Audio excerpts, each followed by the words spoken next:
तो यार 2 दिन सबने बढ़िया से होली मना ली है, बट अब कल हमारे कंप्यूटर के पेपर में कहीं होली ना बन जाए, इसीलिए 8 क्वेश्चन बता रहा हूँ। जिस ऑर्डर में बता रहा हूँ आपको पढ़ लेने हैं। एंड कोई भी थोड़ा भी समझदार व्यक्ति होगा वो 3-4 घंटे में ये क्वेश्चन कर लेगा, बिकॉज मैंने सबसे मोस्ट आसान क्वेश्चन रखे हैं। इसमें कोई कोडिंग प्रोग्रामिंग ज़्यादा ऐसा कुछ नहीं रखा।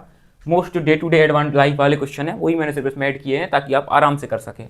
एंड कुछ बोनस क्वेश्चन भी आपको बताए हैं, ताकि अगर ये क्वेश्चन पढ़ के भी आपकी गाड़ी अगर पंचर हो जाए तो ये क्वेश्चन आपको धक्का देके आराम से पास करा लेंगे। चलिए देखते हैं 8 इंपॉर्टेंट क्वेश्चन।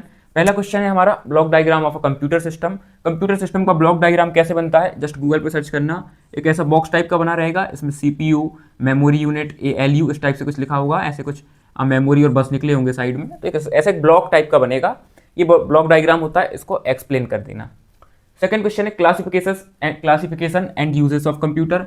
कंप्यूटर के क्लासिफिकेशन क्या होते हैं, तो super computer, micro computer, main frame computer, personal computer, tablet, laptop, जो ये सब होते हैं हमारे, यही कंप्यूटर के होते हैं क्लासिफिकेशन। एक बार पढ़ लेना, एक एक एग्जाम्पल लिख देना। लास्ट में यूजेस ऑफ कंप्यूटर, कंप्यूटर का इस्तेमाल क्या होते हैं भाई, सबको पता होगा, कोई भी लिख लेगा, बट इसमें स्पेसिफिक क्वेश्चन पूछे जाते हैं कुछ, तो वो जरूर से देख लेना। कंप्यूटर के एप्लीकेशन में पूछेगा रिमोट सेंसिंग में क्या होता है, तो मैं लिख रहा हूँ रिमोट सेंसिंग। सेकंड नंबर पे हेल्थ केयर। हेल्थ केयर में आप कैसे कंप्यूटर यूज़ करते हैं, हॉस्पिटल में ईसीजी मशीन्स होती हैं एंड ब्लड प्रेशर मॉनिटर होता है आपका, एक मिनट, एंड जो भी आपके मतलब हॉस्पिटल में वगैरह हेल्थ केयर की मशीन होती है, तो कैसे कंप्यूटर यूज़ होता है। थर्ड आता है जीआईएस, जियोग्राफिक इंफॉर्मेशन सिस्टम। तो जियोग्राफिक इंफॉर्मेशन सिस्टम या नेविगेशन वगैरह में कंप्यूटर कैसे काम आता है। एंड एक ई कॉमर्स, ई कॉमर्स का मतलब आप अमेजॉन फ्लिपकार्ट से जो शॉपिंग करते हैं, इन सब में कंप्यूटर कैसे काम आता है, ऑनलाइन शॉपिंग में या ऑनलाइन बिजनेस में एक्चुअली। तो ये यूजेस थोड़ा देख लेना इन चारों तरीके में कैसे होता है।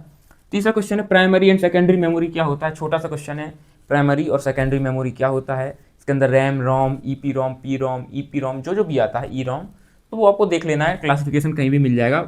इन दोनों में डिफरेंस जरूर से देख लेना, डिफरेंस क्या होता है वर्सेस। चौथा क्वेश्चन डबल स्टार मार्क कर रहा हूँ, पढ़ के जाना। टीसीपी/आईपी मॉडल क्या होता है, ओएसआई मॉडल क्या होता है, पढ़ के जाना। टीसीपी/आईपी में 4 लेयर्स होती हैं, 4 छोटे छोटे पॉइंट्स आप समझ सकते हैं। ओएसआई मॉडल में 7 लेयर्स होती हैं। तो इधर लिखा है मैंने ऑल लेयर्स, ही लेयर्स पढ़ के जरूर जाना। वो अलग से क्वेश्चन कई बार दे देता है कि ये लेयर डिस्क्राइब करो या फिर ऑल लेयर्स डिस्क्राइब करो, तो ये दोनों में लेयर्स। एंड यार इन दोनों में दोनों पढ़ लेंगे तो दोनों के डिफरेंस आपको खुद समझ आ जाएंगे, डिफरेंस भी पूछ लेता है। 5वां क्वेश्चन है आपका threats and security to computer network. इसमें 2 पार्ट्स हैं, थ्रेट्स और सिक्योरिटी एक कंप्यूटर नेटवर्क में क्या क्या होती है। तो थ्रेट्स क्या होते हैं, आपके कंप्यूटर वायरस का अटैक हो जाए, कोई ट्रोजान हो जाए, कोई हॉर्स हो जाए, कोई मालवेयर हो जाए या मेलवेयर हो जाए, डिनायल ऑफ सर्विस, डीओएस, तो ऐसी 3-4 लॉजिक बॉम्बिंग होती है। तो ऐसी 3-4 चीज़ें होती हैं जो उनको बोलते हैं threats to a computer network. तो आपको थ्रेट्स पढ़ लेने हैं। एंड थ्रेट्स में एक चीज़ बता रहा हूँ, जरूर से पढ़ लेना, डीओएस, डिनायल ऑफ सर्विस क्या होता है। जैसे मैंने कोई वेबसाइट बनाई और आप कोई हैकर हैं, सपोज आपने बनाई और मैं हैकर हूँ, तो मैं क्या करूँगा, बहुत सारे बॉट्स आपकी वेबसाइट पे भेज दूंगा। जैसे आपकी वेबसाइट की 1000 लोगों की कैपेसिटी है और मैंने ऑलरेडी 10,000 लोगों को भेज दिया बॉट्स को, तो जो रियल में और अदर पर्सन आ रहे होंगे उनको तो सर्विस आपकी वेबसाइट से मिल ही नहीं पाएगी, तो उसको बोलते हैं डिनायल ऑफ सर्विस। तो डीओएस पढ़ के जाना। और सिक्योरिटी कैसे, इनसे थ्रेट से बचने के लिए सिक्योरिटी मेजर्स क्या होते हैं, एंटीवायरस होता है, फायरवॉल होता है, तो ये सब आपको अपने कंप्यूटर में एक्टिवेट कर सकते हैं। तो आप क्या क्या सिक्योरिटी मेजर्स ले सकते हैं, कुल मिला के ये बात है। आप कोई वेबसाइट पे जाते हैं, जैसे आप HTTPS करके कोई वेबसाइट होती है, तो उसके आगे एस लगाए कि नहीं, एस मतलब सिक्योर्ड है आपकी वेबसाइट, तो ये एस लगा हुआ, ऐसी वेबसाइट पे हमको अपना जो भी काम करना है। तो ऐसे कुछ हमारे सिक्योरिटी मेजर्स हैं फॉर कंप्यूटर नेटवर्किंग, देख लेना है। 6वां question what is cloud computing. Cloud computing क्या होता है, जैसे हम अपनी फोटोज गूगल फोटोज पर अपलोड करते हैं या अमेजॉन क्लाउड है, तो ये सब क्लाउड कंप्यूटिंग क्या होता है, आपको डेफिनेशन देखनी है। एक क्वेश्चन अगेन डबल स्टार इधर लगा हुआ है, explain service delivery model of cloud computing. Cloud computing का सर्विस डिलीवरी मॉडल क्या होता है। इसके अंदर 3 चीज़ें आती हैं, देखो,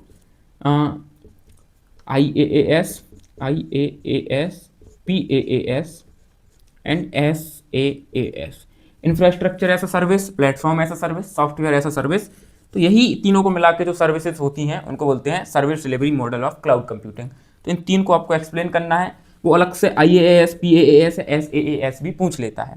7वां क्वेश्चन है what are advantages of DBMS। DBMS के क्या एडवांटेजेस होते हैं। एंड ये एडवांटेजेस की जगह कई बार एक नया शब्द नाम से आ जाएगा, कैरेक्टरिस्टिक, ये मैंने शॉर्ट में लिखा है, characteristic of DBMS। And last में क्वेश्चन है व्हाट इज DBA। DBA का मतलब होता है डेटाबेस एडमिनिस्ट्रेटर। सपोज इस कमरे में 10 कंप्यूटर रखे हैं जिसमें 10 लोग काम कर रहे हैं, एंड मैं 11वां उनका हेड हूँ, तो हेड क्या करेगा, सारे रिसोर्सेज सबको देगा, सबको बताएगा कैसे काम करना है, सबके लिए रूल्स सेटअप करेगा। तो यही डेटाबेस एडमिनिस्ट्रेटर का काम होता है। छोटी सी डेफिनेशन ही है, तो इसका रोल देख लेना है, इसके एडवांटेजेस देख लेने क्या है। तो हमारा जो 8वां आ जाता है वो है कैरेक्टरिस्टिक्स ऑफ ओओपी। ओओपी का मतलब होता है ऑब्जेक्ट ओरिएंटेड प्रोग्रामिंग। तो इसके कैरेक्टरिस्टिक्स क्या होते हैं, गूगल पर डालेंगे डायरेक्ट मिल जाएगा या चैट जीपीटी पर। तो ओओपी मतलब ऑब्जेक्ट ओरिएंटेड प्रोग्रामिंग। अच्छा, इसका एक और भी है प्लस, आप पीओपी भी पढ़ लें, procedure oriented programming versus object oriented programming क्या होती है। तो वर्सेस ये एक और क्वेश्चन आ जाता है कि इन दोनों में क्या डिफरेंस है। तो ओओपी तो हमारा मोस्ट इंपॉर्टेंट है, इसके कैरेक्टरिस्टिक पढ़ लेने हैं, प्लस ओओपी और पीओपी में क्या डिफरेंस है। ये आप 8 क्वेश्चन कर लेंगे, आप पास आराम से कर सकते हैं। बट पेपर में यार भूल भी जाते हैं एक दिन में, जरूरी नहीं कि सब कुछ मेमोराइज हो जाए हमको। तो कुछ यार बोनस क्वेश्चन बता रहा हूँ छोटे छोटे से, इनको लिख कर यार हो सकता है आपको कुछ एक्स्ट्रा हेल्प मिल जाए। पहला क्वेश्चन है हमारा, सिस्टम और एप्लीकेशन सॉफ्टवेयर क्या होता है। बहुत आसान है, लाइक 3-3 4-4 लाइन की डेफिनेशन है इनकी, बट आप इनको एक्सपेंड करके थोड़ा लंबा लिख सकते हैं। अगला है हमारा, ऑपरेटिंग सिस्टम क्या होता है। ऑपरेटिंग सिस्टम क्या होता है प्लस इसके फंक्शन क्या होते हैं। फंक्शन या इसके एडवांटेजेस समझ लो, कैरेक्टरिस्टिक समझ लो, यूज समझ लो, जो समझना है। इसका काम क्या होता है, मेन चीज़ वही तो काम ही इसका एडवांटेज है। तो ऑपरेटिंग सिस्टम क्या होता है, एक छोटी सी C++ यूनिट से जो मैंने ली है, एक टॉपिक लिया है, वो है फंक्शन एंड ऑपरेटर ओवरलोडिंग। क्या होता है देख लेना है। थोड़ी सी उसमें हो सकता है आपको कोड लिख के दिखाना पड़े, तो आप इसको लास्ट में कर सकते हैं अगर टाइम मिल जाए। एंड क्लास में छोटा सा क्वेश्चन दिया है, ऑब्जेक्ट एंड क्लासेस क्या होता है। इसको यार जरूर से कर लेना, object and classes in object oriented programming क्या होता है। वैसे तो यार ये कैरेक्टरिस्टिक ऑफ ओओपी में ही आप पढ़ लेंगे, बट हो सकता है कि भाई महान लोग इसको ना यहाँ तक पहुँच पाए, कई लोग रात तक भी अभी तक, तो आपको फिर ये अलग से टॉपिक जरूर से पढ़ लेना है, object and classes and OOP in OOP. तो ऑब्जेक्ट क्या होती हैं, क्लास क्या होती हैं। वेल आप ये क्वेश्चन सारे देख सकते हैं, चाहे तो आप स्क्रीनशॉट ले लीजिए। तो बस यार आज की वीडियो में इतना ही था। होप करता हूँ आपको क्वेश्चन समझ आए होंगे। अगर यार वीडियो थोड़ी हेल्पफुल लगे तो आप वीडियो को लाइक कर सकते हैं, हाँ चैनल को सब्सक्राइब कर सकते हैं। इसी तरीके के और कंटेंट के लिए हम आपके अगले सेमेस्टर के सारे important questions, guidance, strategy, tips सब कुछ बताने वाले हैं, ताकि जो फर्स्ट सेमेस्टर में बच्चों से गलती होती है वो सेकंड सेमेस्टर तक यानी हमारी फर्स्ट ईयर तक सुधर जाए। प्लस आपका जो मोस्ट टफ सब्जेक्ट है, जैसे आप M2 हो गया, मैथमेटिक्स 2, जिसमें बच्चों को डर लगता है, वो भी मैं आपको बहुत आसान तरीके से पढ़ाने वाला हूँ। तो उसके लिए आप मेक श्योर करें कि आपने चैनल को सब्सक्राइब कर रखा है। एंड मैं मिलता हूँ आपको नेक्स्ट वीडियो में। आप सभी को बेस्ट ऑफ लक मेरी साइड से। कल आखिरी एग्जाम है, थोड़ी सी मेहनत सब लोग कर लें, तो जिससे क्या होगा कि यार ना तो हमारी बैक लगेगी, प्लस CGPA भी अच्छी बन जाए। तो थोड़ी सी अगर हम आज रात में जाग कर भी मेहनत कर लेंगे तो कोई भी हर्जा नहीं है इसमें। वेल मैं मिलता हूँ आपको नेक्स्ट वीडियो में, तब तक के लिए सभी को bye and best of luck again.